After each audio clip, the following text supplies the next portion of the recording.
Bayangkan, di tengah malam yang sunyi, angin berhembus pelan, kabut tipis turun menyelimuti tanah Cirebon. Tak ada suara manusia, tak ada cahaya, selain bulan yang menggantung redup. Lalu tiba-tiba, tanah bergetar. Bukan gempa, bukan badai, tapi sesuatu yang tak terlihat sedang bergerak. Perlahan, sebuah bangunan suci terangkat tanpa disentuh tangan manusia. Dindingnya tetap berdiri, tiangnya tak bergeser, atapnya tak runtuh. Seolah ada kekuatan tak kasat mata yang mengangkatnya dari bumi.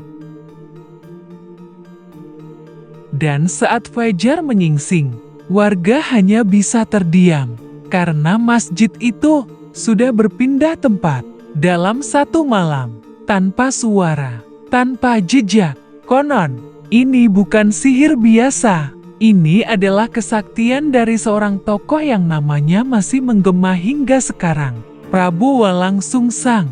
Tapi pertanyaannya, apakah ini benar-benar terjadi? Atau ada rahasia yang sengaja disembunyikan oleh sejarah? Di tanah yang hari ini kita kenal sebagai Cirebon, angin lautnya membawa cerita. Bukan sekadar sejarah, tapi juga rahasia. Disinilah batas antara dunia nyata dan yang tak terlihat terasa begitu tipis. Berabad-abad yang lalu, lahir seorang bangsawan yang seharusnya hidup dalam kemewahan istana, dengan kekuasaan, kehormatan, dan segala yang diinginkan manusia. Namun ia memilih jalan berbeda. Ia meninggalkan segalanya, tahta, nama besar, bahkan keluarganya sendiri, demi sesuatu yang lebih besar dari dunia. Ia berjalan, menyusuri hutan, melintasi pesisir, mencari kebenaran yang tak bisa dibeli dengan kekuasaan. Hingga akhirnya, langkahnya membawanya pada jalan spiritual yang mengubah segalanya. Dan dari sanalah, lahir sosok yang bukan hanya dikenal sebagai manusia, tapi sebagai legenda. Seorang tokoh yang dipercaya mampu melakukan hal-hal yang tak bisa dijelaskan oleh logika, Prabu Walang Sungsang. Namun,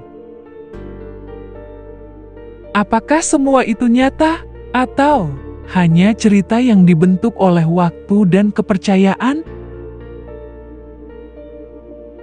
Untuk memahami kisah ini, kita harus kembali ke masa ketika Jawa Barat belum seperti sekarang. Saat itu, tanah Sunda masih berada di bawah kekuasaan besar Kerajaan Pajajaran. Sebuah kerajaan yang kuat, kaya, dan disegani di seluruh Nusantara. Di bawah kepemimpinan Prabu Siliwangi, Pajajaran mencapai masa kejayaannya. Namun di balik kejayaan itu, ada satu hal yang jarang dibicarakan. Perubahan besar sedang mendekat. Di pesisir utara Jawa, angin baru mulai berembus. Para pedagang dari berbagai penjuru dunia datang, membawa bukan hanya barang dagangan, tapi juga keyakinan baru. Dan dari sinilah, perlahan tapi pasti, Islam mulai menyebar di tanah Sunda. Bukan dengan perang besar, bukan dengan penaklukan berdarah, tapi melalui jalur yang jauh lebih halus, perdagangan, pernikahan, dan dakwah. Di tengah perubahan itulah, lahir seorang anak raja, namanya Prabu Walang Sungsang, seorang pewaris tahta, yang seharusnya menjadi penerus kejayaan Pajajaran. Namun, ia justru memilih jalan yang tak pernah dibayangkan siapapun. Menurut naskah kuno dan cerita tutur masyarakat, Walang Sungsang mulai mempertanyakan banyak hal tentang kehidupan, tentang kekuasaan, tentang kebenaran, dan pertanyaan-pertanyaan itu membawanya pada satu keputusan besar: meninggalkan istana. Sebuah keputusan yang pada masa itu bisa dianggap sebagai bentuk pembangkangan. Ia pergi bukan sebagai pangeran, tapi sebagai pencari kebenaran. Perjalanannya membawanya bertemu dengan tokoh penting dalam sejarah Islam Nusantara, Sunan Gunung Jati. Di bawah bimbingan sang wali, Walang Sungsang tidak hanya belajar agama, ia juga menjalani laku spiritual, tirakat, pengendalian diri, dan pencarian makna hidup yang lebih dalam. Konon, dari proses inilah lahir sesuatu yang tak dimiliki oleh manusia biasa. Bukan sekadar ilmu, bukan sekadar keimanan, tapi juga kemampuan yang melampaui logika. Kemampuan yang kemudian dikenal sebagai kesaktian. Dan kesaktian itulah yang suatu hari akan mengubah sebuah kisah sederhana menjadi legenda yang terus hidup hingga sekarang. Malam itu, tanah di Astana Japura terasa berbeda dari biasanya. Langit gelap, tanpa bintang, seolah menyembunyikan sesuatu. Angin berhembus pelan, membawa dingin yang tak biasa. Warga mulai menutup pintu rumah lebih awal, bukan karena hujan, tapi karena firasat. Seolah malam itu bukan malam biasa. Di tengah kesunyian itu, berdiri sebuah masjid sederhana, tua, tenang, dan sunyi. Namun malam itu, kesunyian itu berubah. Perlahan, tanah di sekitarnya mulai bergetar. Bukan gempa, bukan pula angin kencang, tapi sesuatu yang lebih dalam, lebih misterius, seolah bumi sedang merespon sesuatu yang tak terlihat. Di kejauhan, seorang pria berdiri dalam diam. Jubahnya tertiup angin malam. Tatapannya tenang, namun penuh kekuatan. Dia adalah Prabu Walang Sungsang. Tak ada mantra keras, tak ada gerakan berlebihan. Hanya doa yang terucap lirih, hampir tak terdengar. Namun justru disitulah sesuatu mulai terjadi. Udara di sekitar masjid terasa berat. Kabut tipis mulai turun, menyelimuti bangunan itu perlahan. Lalu, sesuatu yang mustahil terjadi. Tanah di bawah masjid perlahan terangkat. Bukan runtuh, bukan retak, tapi terangkat utuh. Tiang-tiangnya tetap berdiri. Dindingnya tidak roboh.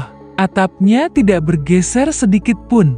Seolah ada tangan tak terlihat yang memegangnya dengan sempurna. Malam itu, tak ada saksi yang berani mendekat. Hanya angin, kabut, dan doa yang menggema dalam sunyi. Dan ketika waktu terus berjalan, masjid itu perlahan bergerak, bukan dihancurkan, bukan dipindahkan dengan cara biasa, tapi dipindahkan oleh sesuatu yang tak bisa dijelaskan oleh manusia. Keesokan harinya, kabar itu menyebar ke seluruh Astana Japura. Masjid itu hilang dari tempatnya. Bukan runtuh, bukan dibongkar, tapi lenyap. Dan ketika warga menemukan lokasinya yang baru, mereka tidak bersyukur terlebih dahulu. Mereka justru takut. Bisikan mulai terdengar di antara mereka. Ini bukan hal wajar. Tidak mungkin manusia bisa melakukan ini. Ini pasti ada campur tangan yang tidak suci. Ketakutan perlahan berubah menjadi kecurigaan.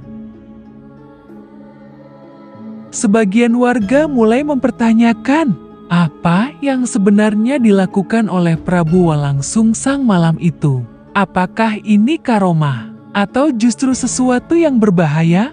Para tokoh masyarakat pun terpecah. Sebagian percaya bahwa ini adalah bukti kedekatannya dengan Tuhan, bahwa apa yang terjadi adalah kehendak ilahi. Namun sebagian lain menolak. Mereka berdiri di atas logika. Tidak ada bangunan yang bisa berpindah sendiri. Ini melawan hukum alam. Kalau ini dibiarkan, bisa menyesatkan. Suasana desa berubah.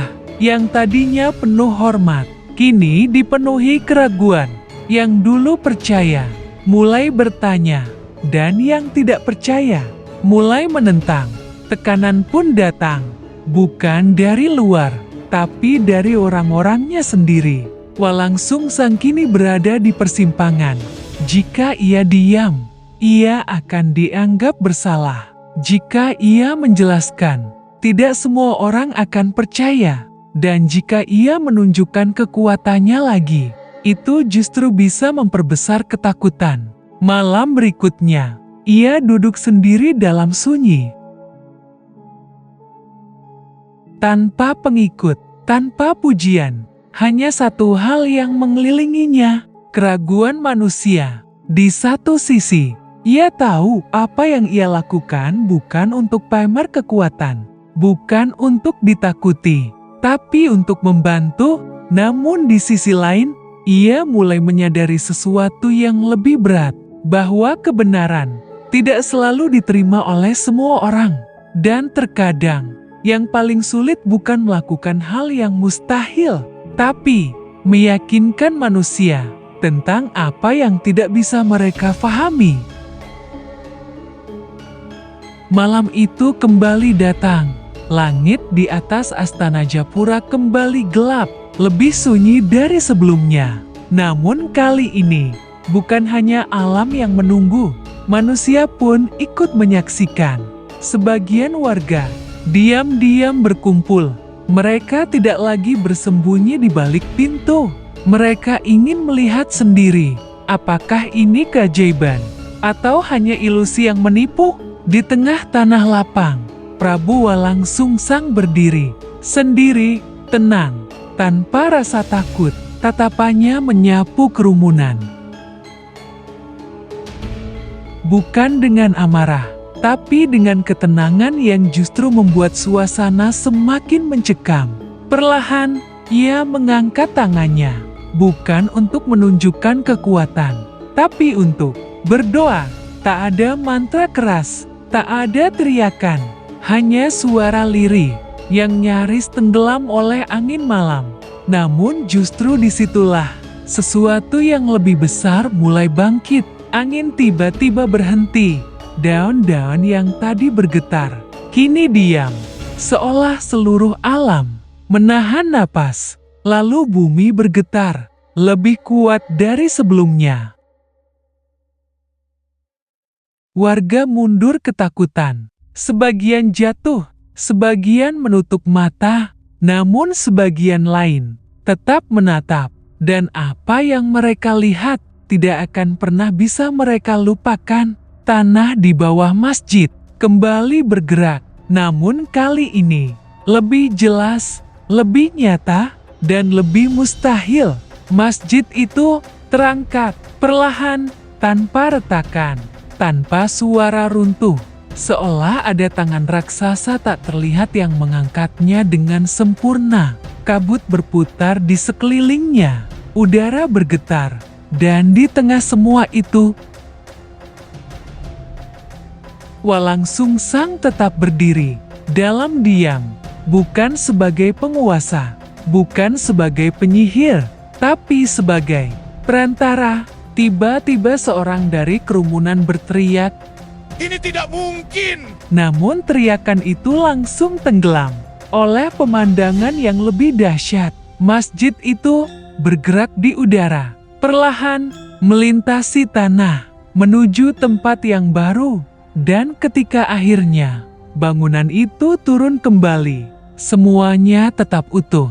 Tidak ada yang berubah, kecuali satu hal, keyakinan manusia. Keheningan menyelimuti tempat itu.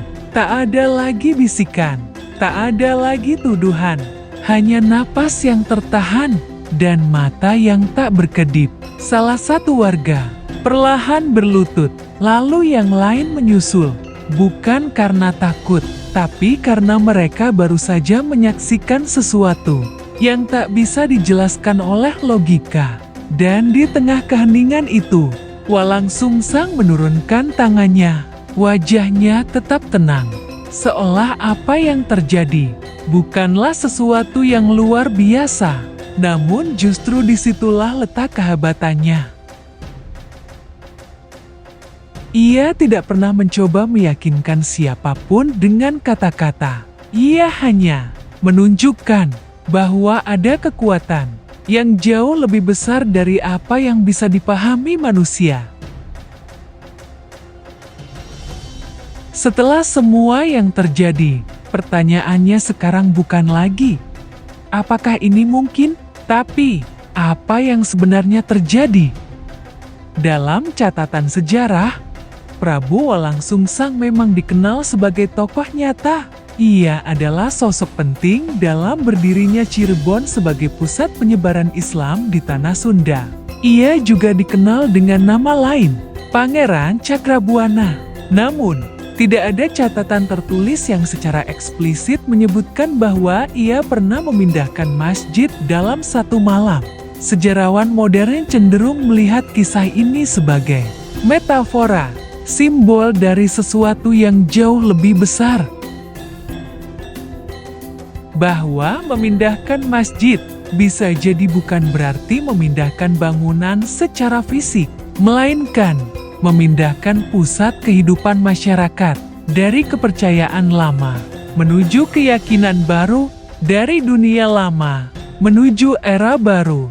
Dan proses itu memang terjadi sangat cepat di Cirebon. Namun di sisi lain, masyarakat lokal memiliki cerita yang berbeda. Bagi mereka, ini bukan simbol, ini bukan metafora, ini kejadian nyata. Mereka percaya bahwa kesaktian Prabu Walang Sungsang bukan sekadar cerita, melainkan bagian dari laku spiritual yang benar-benar ada. Bahwa manusia, dengan tingkat keimanan dan pengendalian diri tertentu, bisa mencapai kemampuan yang tidak dimiliki oleh orang biasa. Dan kisah pemindahan masjid itu adalah bukti. Bukan untuk dipamerkan, tapi untuk menunjukkan bahwa kekuatan Tuhan bisa bekerja melalui manusia. Jadi sekarang, kita berada di dua sisi yang berbeda. Di satu sisi, logika berkata, ini tidak mungkin. Di sisi lain, kepercayaan berkata, ini pernah terjadi, dan yang membuatnya semakin menarik. Keduanya punya alasan yang kuat. Sejarah butuh bukti. Kepercayaan hidup dari pengalaman dan cerita turun-temurun. Lalu, mana yang benar?